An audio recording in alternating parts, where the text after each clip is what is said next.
ready and just, bring that love and nice feelings around this place. Oh, good to have you guys here. I was thinking, this has been a pretty interesting week for me with different type of things happening. And it got me thinking, what do I appreciate about God? What do I appreciate about my faith? And one thing I really appreciate about my faith, about my relationship with God, is actually how real God is. It's interesting that often people don't believe in God because, God just seems so far away. God doesn't seem real enough. But I realize, how real God is in my life, and I really appreciate that. And His lessons, in fact, comes in real time as well. Just often instantly, He will try to remind me of something. And one thing is, a couple of weeks ago, we did the car wash event. And I know many of you were there, just enjoying yourself and having a splash and all that. But we had this car wash event so that we could raise some money for the community service and outreach, which a couple of us were there this morning just to be able to service 2 houses. It was going to be 3, but 1 pulled out as well. And we went there and we gave them a bag of love and all that. But then the whole purpose of the outreach is so that as a church, that we can be an ongoing presence in the community that we're in. And as a church, we can express, our commitment and care to our local setting. And sometimes, even for me, I feel like, to be honest, I don't feel that committed. I don't think I care that much about my local community. But that's how I feel. But that doesn't change, I guess, God's purpose and what He wants us to be part of in this world, and that is to be part of the community that we're in, to be a help, to be a place of hope, a place of care for them. So this is kind of why we really want to bring community outreach back into church and just be part of this and just to be behind this. So as I was saying, a couple of weeks ago we did the car wash event, and and towards the end of that day, a man he came to ask for help. And I remember it was Bill, Yixing, and Ben and I that we were right at the back, and we're just washing cars. And he came and he was stumbling, and then he was slurring a bit, and he wants us to call the police. And it was a very crazy time for us. And to be honest, even till now, I'm still not sure if what we did really helped him. But then at the same time, I feel that we genuinely, at the moment when it happened, although I don't know how much we actually helped him, I do feel like we genuinely cared for the man, and that we genuinely wanted to help him. And I hope that's what he sensed as well. But the realness of God and the lesson that comes in at that time is just something. He just reminded me that outreach is not a program that we do, right? But outreach is really about the people that we touch.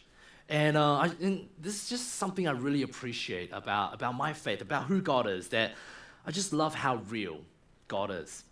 And once again, on Wednesday, when we're packing these bags and we just want to get it all done, get it ready so that we can go into the community and, just hand these to them and just bless them and just give them a Christmas present, doing all that good stuff once again.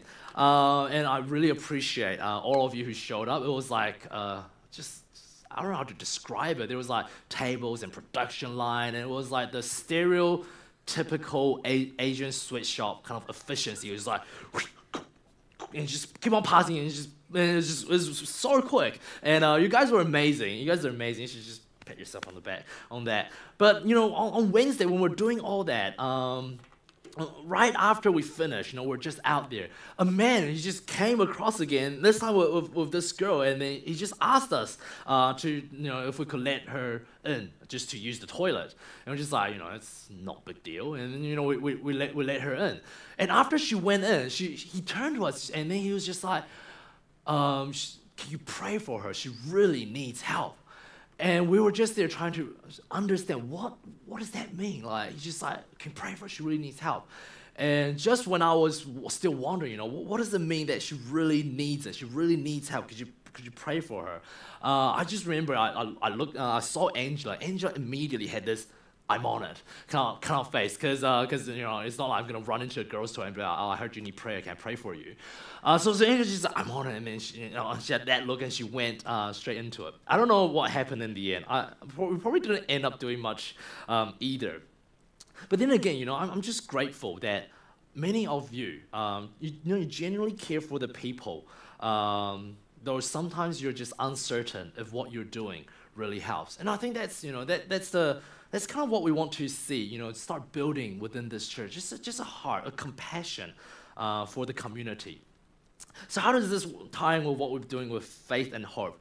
Well, I believe what you are doing with the community, you're also doing it by faith.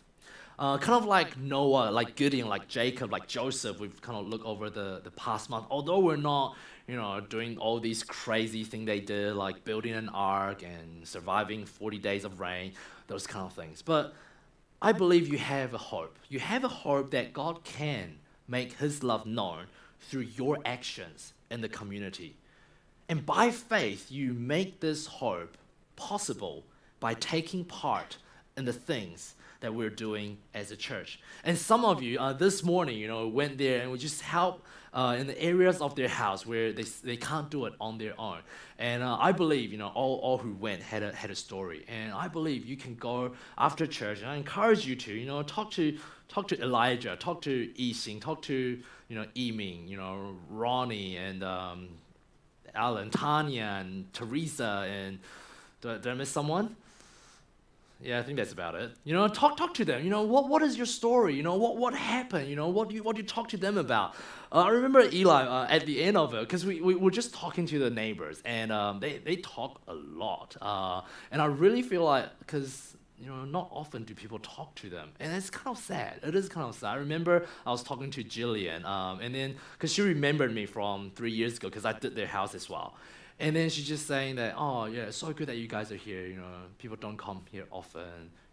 I wish my kids are here helping me, but, they're not here. I'm just like, oh, it's okay. I can talk to you longer if you want to. But at the end of it, Eli was really brave. And we were talking to another group of people, and Eli's just like, can I pray for you? Is there anything I can pray for you?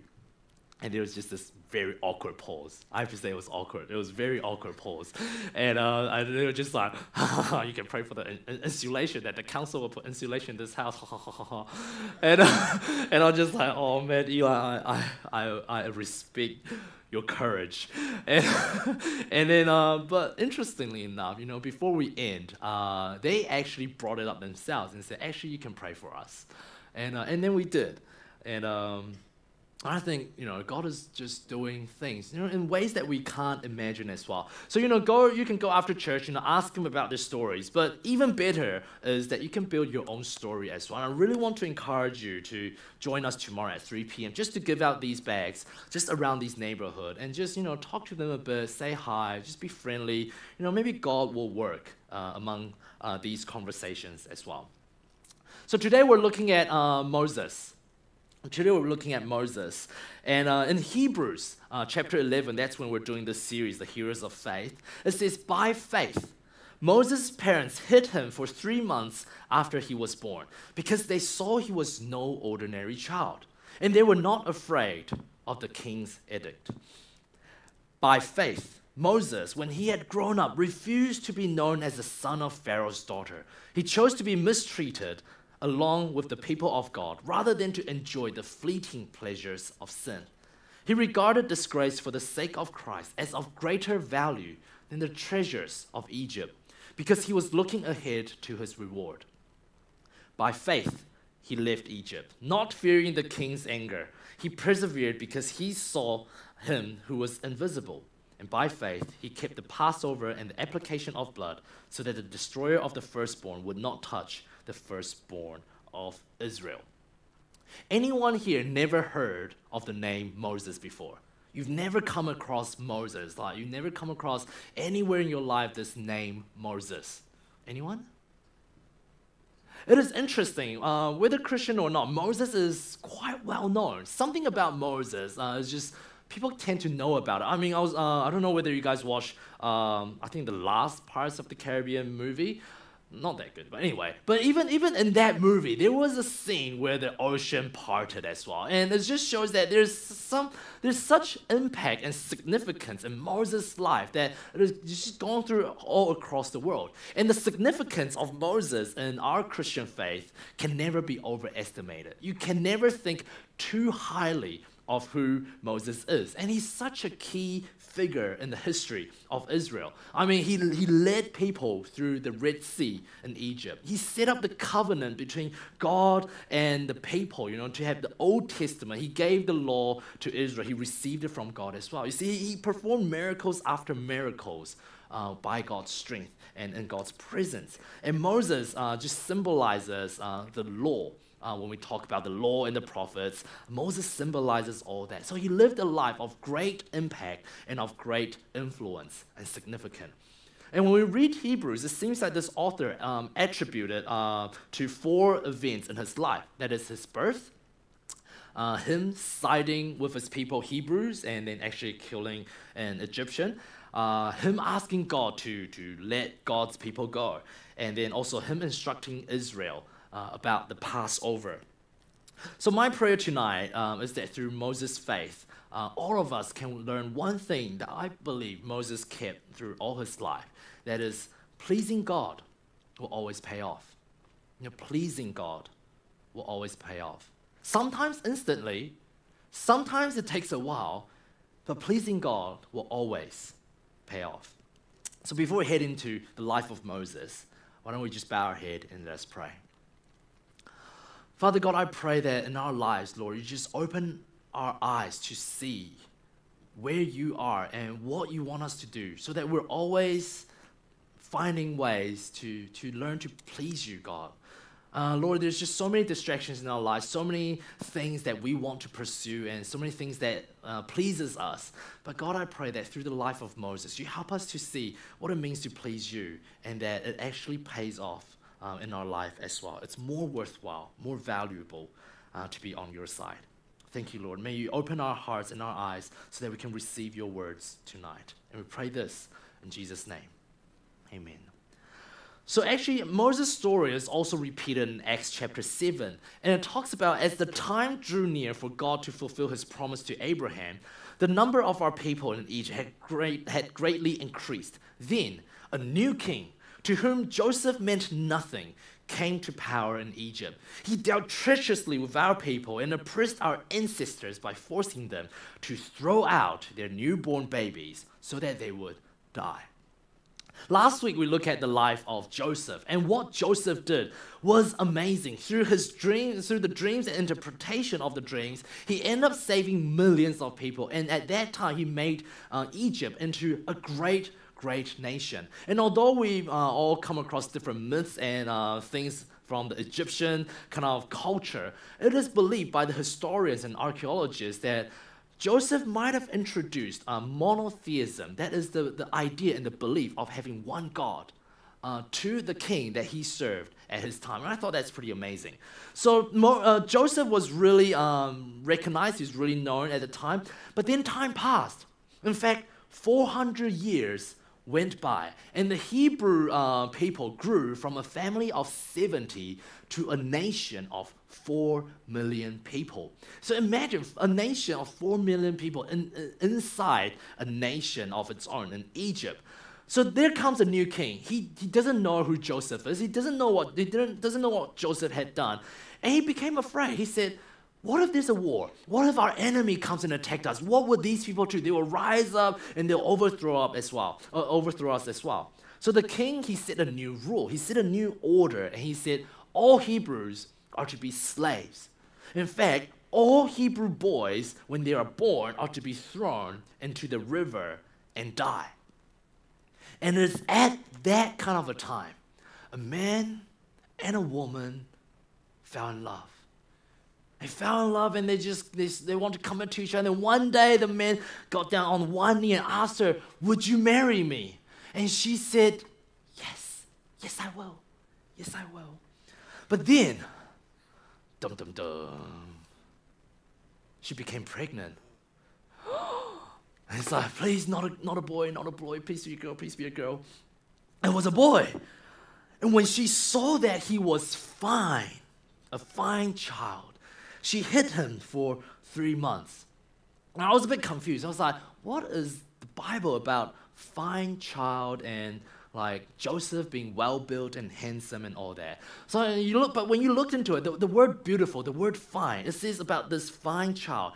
It means actually to be beautiful in the eyes of the Lord.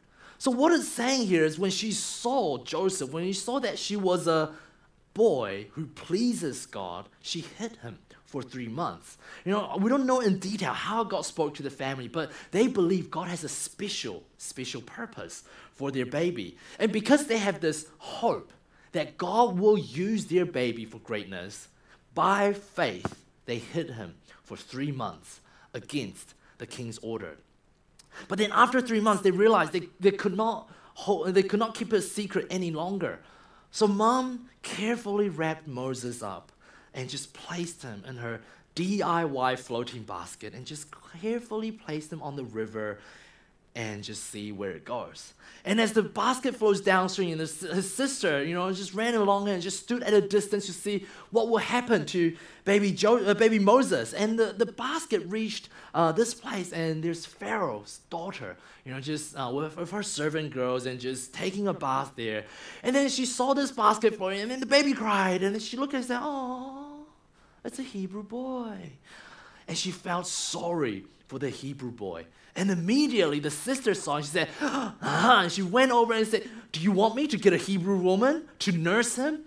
And the Pharaoh's daughter said, "Yes, go," because they're eloquent, they have to say it slowly. And just like that, she ran back to her house and said, Mom, Moses got to the Pharaoh's daughter, and then she said, "You can nurse her." And then so brought Mom along, and the Pharaoh's daughter said, "Okay, you go and nurse him." So just like that, you see, Mom did something to please God, kept it for a while, and now she got her son back. And now she can legally nurse and raise her own boy at the order of the Pharaoh's daughter. And how can this get any better? Well, she got paid doing so as well. So see, sometimes pleasing God pays off immediately. So we're going to turn to your neighbor and just tell them, pleasing God always pays off. You guys don't really believe it, but it's okay. Hope you'll believe it. So then the Pharaoh's daughter took him and brought him up as her own son. Moses was educated in all the wisdom of the Egyptians and was powerful in speech and action. When Moses was 40 years old, he decided to visit his own people, the Israelites. So he went from the palace of Egypt to the slums of Egypt, and he saw his people, the Israelites, just slaving away, just being beaten by these Egyptians. And then he saw one Egyptian just really going at it at his fellow Hebrew men. So when everyone was gone, he looked to the left, he looked to the right. There's no one. So he snuck up on that Egyptian and he killed him and then hid him into the sand, thinking, justice is served. I'm with my own people. And the next day he went back to the slum. He saw two Hebrews fighting each other. And he said, "Come on, guys, you're same people. You shouldn't be fighting each other. What can't you resolve? Let me help you and just want to be part of it." And they look at him and say, "Who do you think you are? Do you think you can boss over us? What are you going to do? You're going to kill me like how you killed that Egyptian?" See, Moses thought he did well. Moses thought there was no one watching. He hid it really, really nicely. So when Moses heard that, he was afraid. He was afraid, and he thought, what I did must have become known. And he was afraid, and the king heard about it and tried to kill him. So out of his fear, Moses fled into the desert. And when he's in the desert, he spent from age 40 to age 80. 40 years of Moses' life, he lived as an outcast in the desert. The best years of his life, the strongest years of a man, out in somewhere no one knows and no one really cares about. So much for God's purpose in his life. So life goes on for Moses. He was looking out, he was doing his stuff, but in one day, Moses saw something. It's like a burning bush.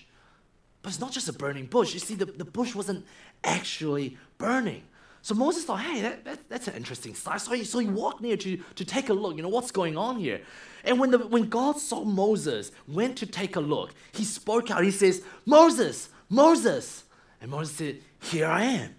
And God revealed himself to Moses and said, I am the God of Abraham, the God of Isaac, the God of Jacob, and I've made a promise to your ancestors and to my people. See, now I've heard their cry, I've heard their suffering, I've seen enough.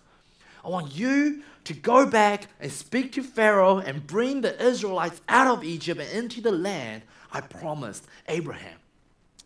So obviously Moses jumped onto the opportunity and he just talked back to God for a while. The Bible went on for a few chapters. Moses is really reluctant. He's like, I can't do this. I'm not good.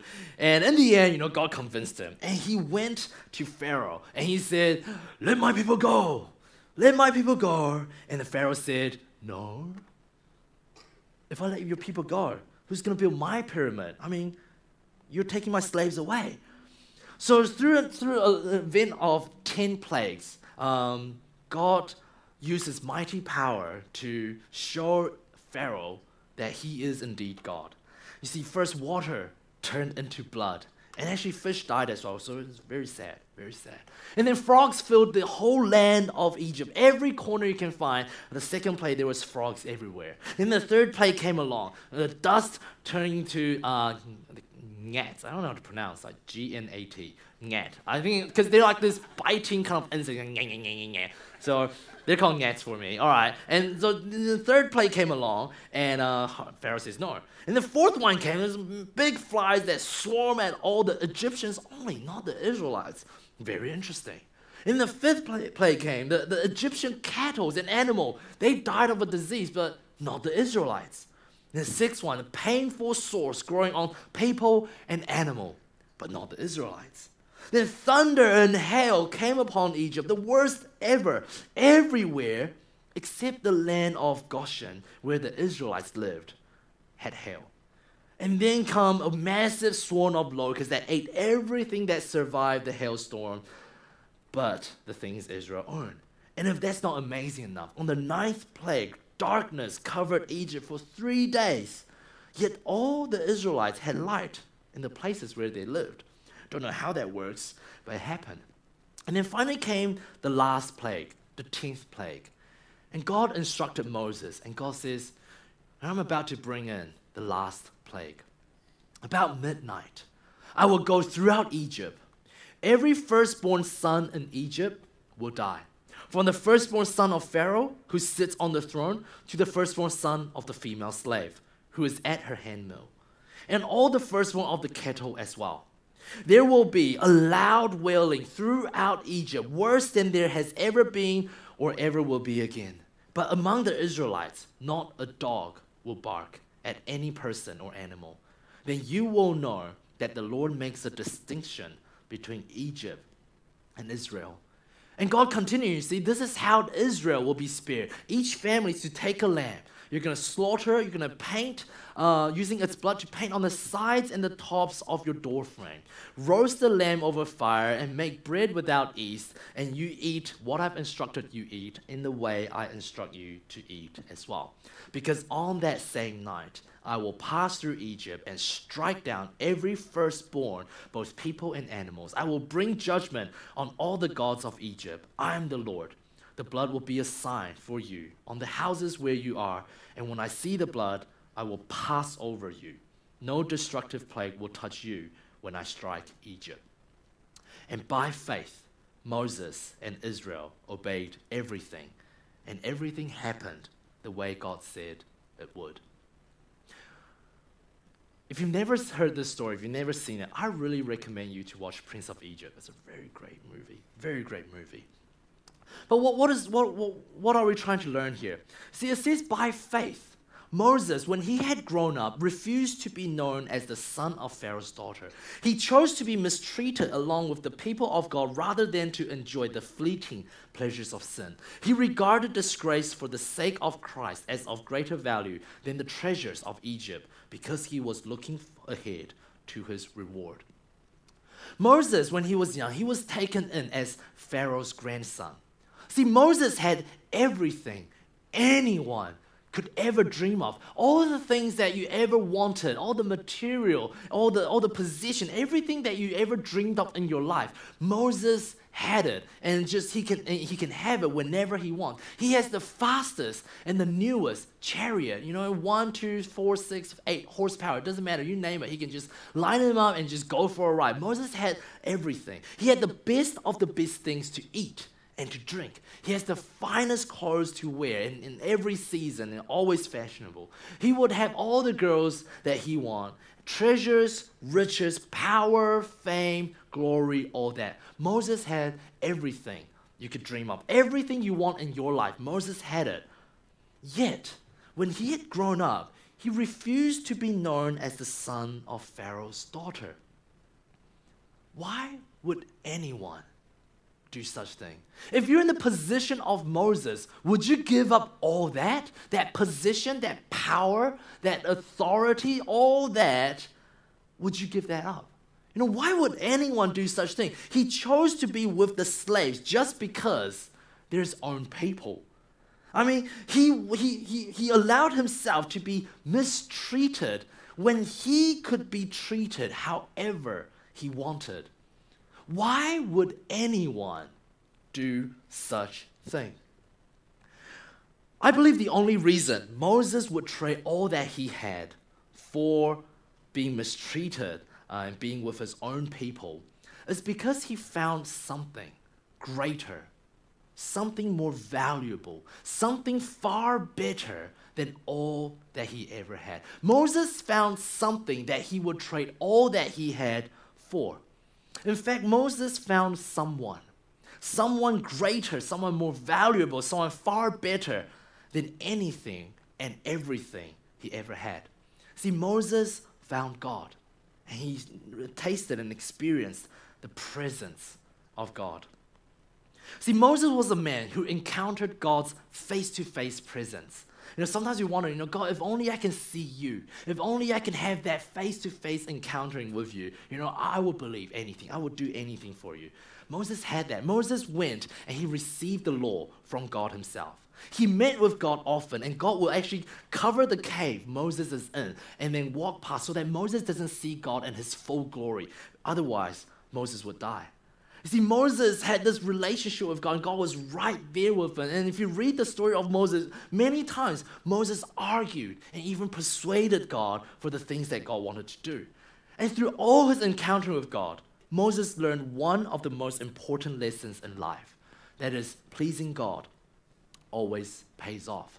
Instead of the fleeting pleasures of sin, Moses found the lasting presence of God.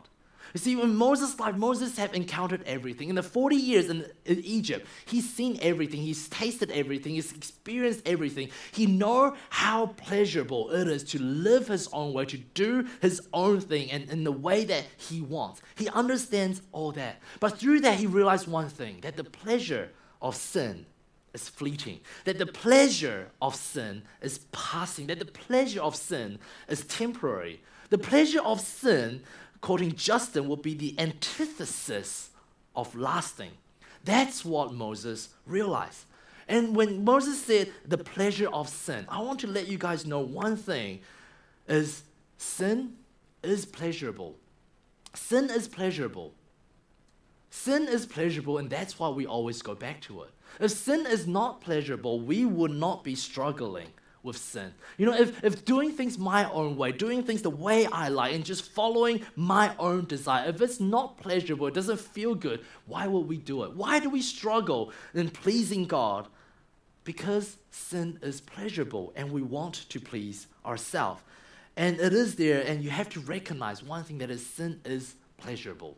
We need to just accept that first, rather than thinking, as long as I think sin is not pleasurable, I'll be fine. No, sin always feels pleasurable. But the pleasure is only a soothing addiction. And instead of the fleeting pleasure of sin, Moses chose the lasting presence of God. And church, I really want us to just try to wrap our head around this, that we need to stop allowing this passing pleasure of sin to dull our desire for the lasting presence of God. Sometimes we just keep on allowing sin to temporarily satisfy, to temporarily fill us. And we allow the satisfaction to think that, that's enough. It's kind of like being addicted to sugary substances. When you're addicted to sugary substances, you sometimes have this craving. Sometimes just, oh man, I just want that piece of muffin with that nice sugar glossing on top of it. Sometimes when you're addicted to sugary things, you have this craving that you have to satisfy. Even though every one of us know that our body will crash later on with that sugar high. But when that craving comes, we just need to satisfy it. And when we have it, we feel satisfied by indulging in that sugary pleasure as well. You see, the satisfaction is real, but it's also very temporary. And if we keep on indulging on it, we miss the possibility of experiencing something else, something called a healthy, balanced diet, and how that can actually benefit your lifestyle. So Dom, you need to eat your vegetables. You really need to. You have health conditions, and you have to eat your vegetables. You see, when we allow ourselves to indulge on the temporary things, to let things temporarily satisfy us, we think that, as long as I keep doing this, I will be fine. So we go through what is fake, we go to what is not lasting, so that we can just have our urges, have our cravings satisfied. In the same way, that's what we do with sin. And if you continue to seek the pleasures of sin, its deadly effects will soon catch on. If you continue to allow yourself to indulge in all these not healthy kind of a diet because it's pleasurable, soon, not just your weight catches up, but you will start having other health issues that you probably do not want. And that is the thing with the pleasures of sin as well. So who are you pleasing in your life? Are you pleasing this pleasure that comes with sin? Or are you looking for something that is more lasting in the presence of God? And it comes with our choices. And I really think that we need to stop allowing these things to substitute and to dull and numb our lives when we can come to experience something more.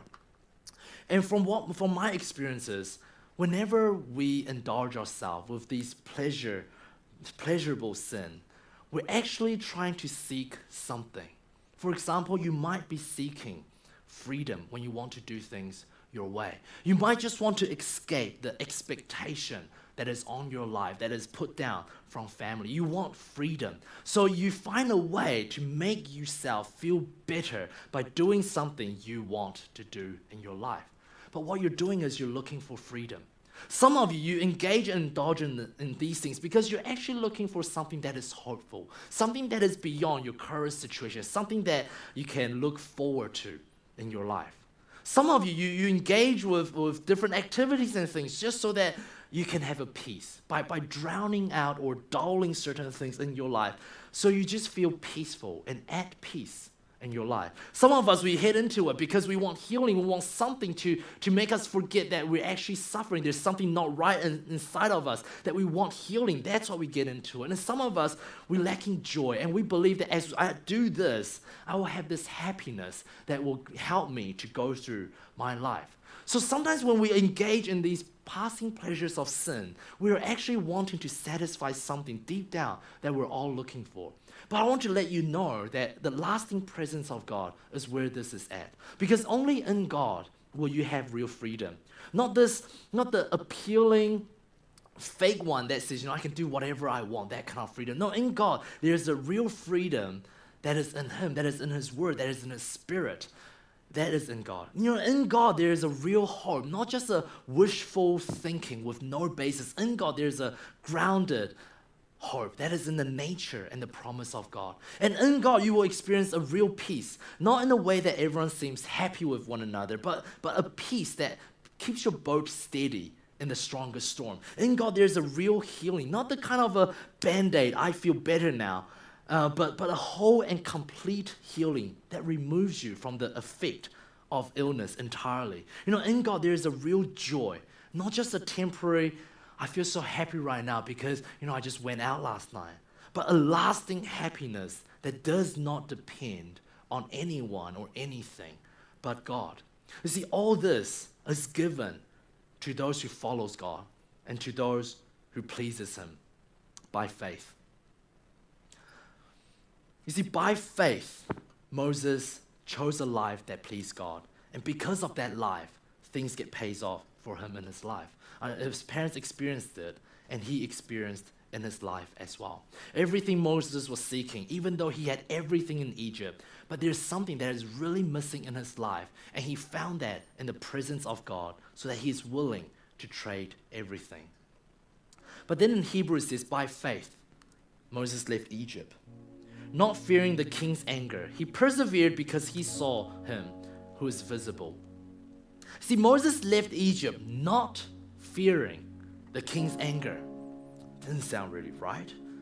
Didn't say in Exodus chapter 2 that Moses was afraid when he realized people know that he killed the Egyptian. See, 40 years ago, Moses left Egypt fearing the king's anger. But 40 years later, Moses left Egypt again with the people of Israel not fearing the king's anger. See, God is also a God of our failure. And he picks us up where we fall. And he gives us strength to overcome it. Pleasing God is never going to be easy. It's the small gate. It's the narrow road, but leads to life. You see, it pays to please God, but it is not easy. Not just some of us, not just most of us, but all of us, we would fail.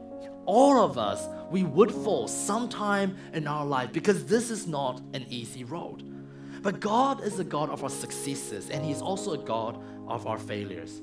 And the truth that He's showing us through Moses' life is He will stay around in your life for as long as it takes for you to come back to Him, for you to allow Him to restore and renew your life once again, even if it takes 40 years. See, in fear, Moses ran from Egypt.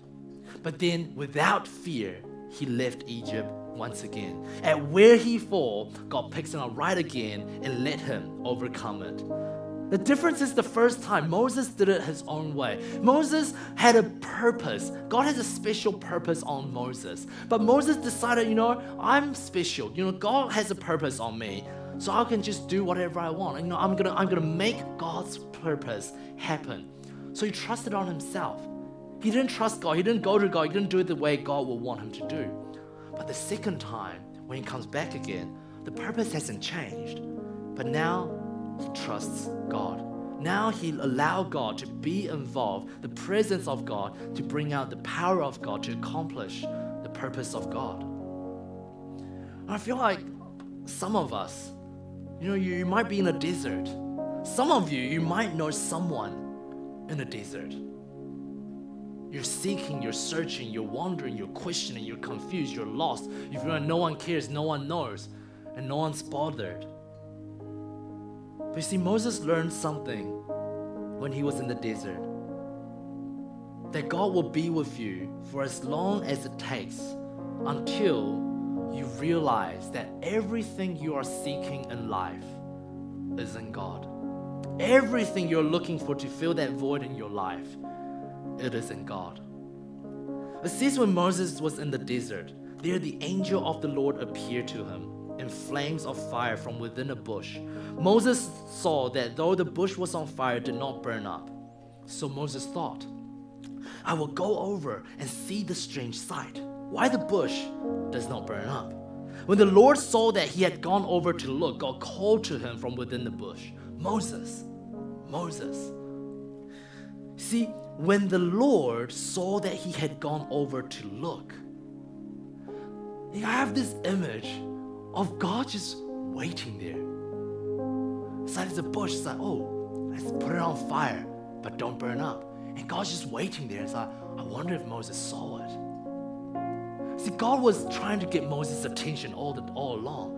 Maybe all throughout the 40 years period, God has been doing this. He's just like, let's do this. Nothing happened. Let's do that. Nothing happened. Let's do a burning bush. He went over. He took notice. And then God spoke out when the Lord saw that he had gone over to look. God called out from within the bush and said, Moses, Moses, finally, I got your attention. See, in my life, my time of desert was really when I was in university. That was the time of my life that I was the furthest away from God. I really don't want anything to do with God. I kind of had enough because it's just, it's there, but I don't know what it's about. Parents go to church, brought me to church, read the Bible, read the story, cool, all that. Moses part of the Red Sea, all great on him. It just doesn't really impact me. It doesn't really touch me. And in uni, you meet all these friends and you do all these things and you experience the fleeting pleasures of sin, and it was all great, it was all pleasurable, it was all enjoyable, it was all amazing. But in the end, it is indeed fleeting. It was passing, it was temporary. And then out of nowhere, a friend of mine invited me to a conference, a Christian conference. And I'm pretty sure the only reason I agreed to go to Get Smart was because they said, Hillsong United is coming as well. I was like, oh, Hillsong United? They're like the, I don't know, it's just a little Christian fanboy. But it's just like, Hillsong is there. I have to go to that conference. So I did. And I really feel like that was when God just caught my attention. Finally responded to something that I can speak to in your life. When I was at that conference, God really impressed upon me. God really, just through worship, through the message, through people talking to me, just making me realize something about Him. One thing I really got away from is the presence of God. I never felt the presence of God before in my life. Growing up in a Chinese church, I'm not saying bad thing about Chinese church, but it's just sometimes things are done in a certain way that you just go and then you just do and then you just leave. And not many people go in depth and to talk to you about faith and God and just experiencing Him and all that. So I have all these knowledge about God, but I've never experienced Him. And at Get Smart, God caught my attention and He just impressed upon me, this is my presence. This is my purpose. This is what I want for you in your life.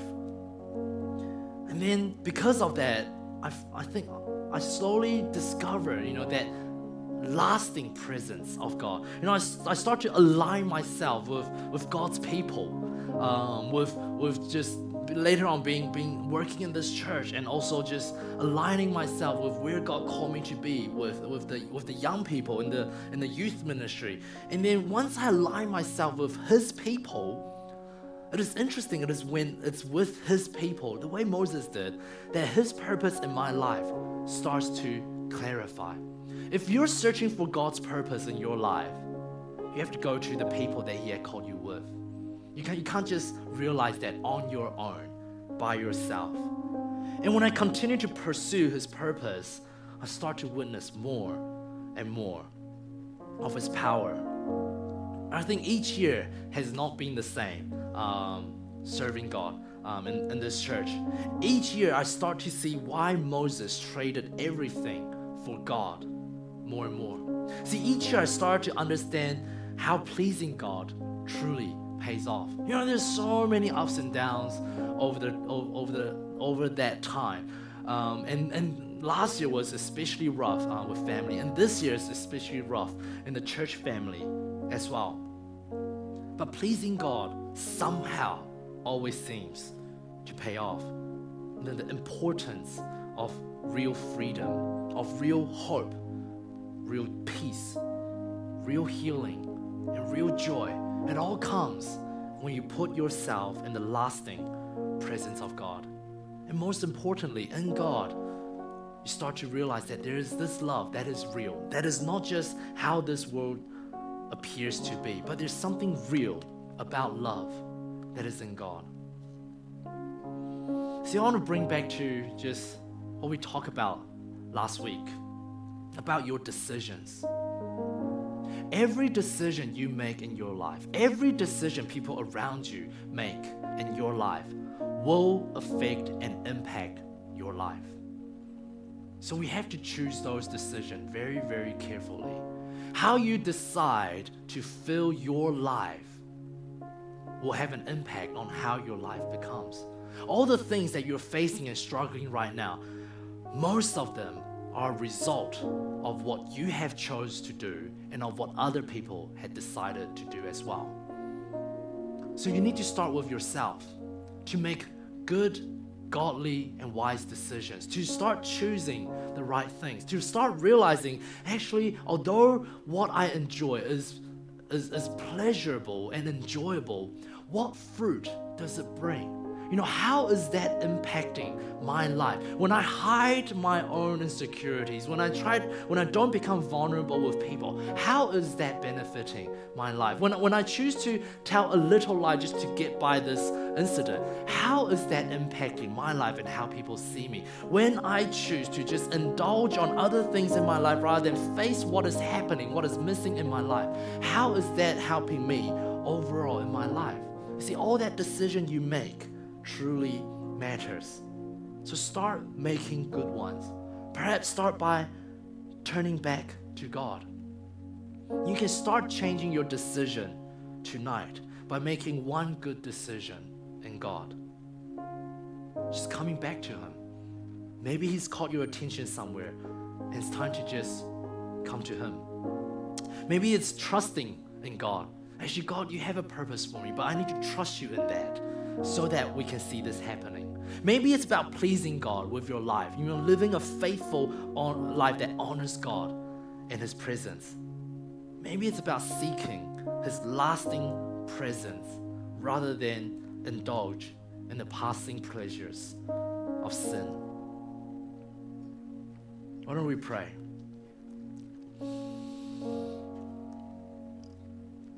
Dear Lord, I just want to pray for all of us